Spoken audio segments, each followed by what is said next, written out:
انت فاكر ان الشخص اللي بتدفع له 100 150 جنيه او ايا كان المقابل اللي تدفعه عشان يحل لك مستويات المنصه هيبقى معاك في اللجنه تبقى بتحلم؟ اذا كان بقى طالب او مدرس ما هو مش هيبقى معاك. هتقول لي طب ده هيضرني في ايه يا عم؟ انا عايز انجز المنصه ومش ناقصين وجع دماغ وبتاع. ما هو يا ابني المنصه دي معموله عشان الامتحان بتاع اخر السنه يبقى جاي على نفس افكارها.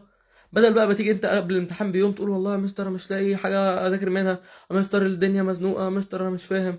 تروح تتفرج على مراجعه ساعه ساعتين ثلاثه، مستحيل يكون ملموم فيها الافكار كلها، او ملموم فيها الافكار لو انت فاهم، لو انت فاكر ومذاكر فعلا بس مستني تراجع.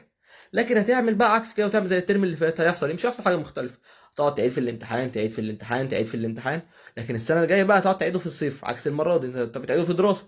لما تعيده في الصيف وانت داخل تانية اللي هي اصلا اهم من تالتة وعليها ضعفين الدرجات وانت مش عارف تجهز لها عشان امتحان عملي ماده ما كانتش مضاف عليك في اولى، يبقى انت اللي غلطان.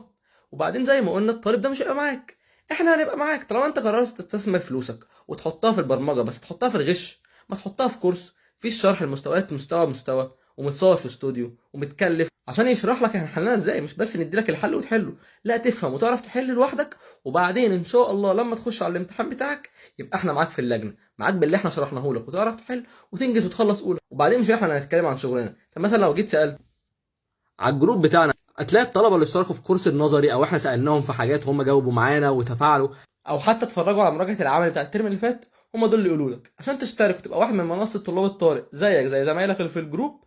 ابعت كلمه اشتراك المنصه على اللينك اللي هيظهر لك تحت بعد ما تكون سجلت الفورم.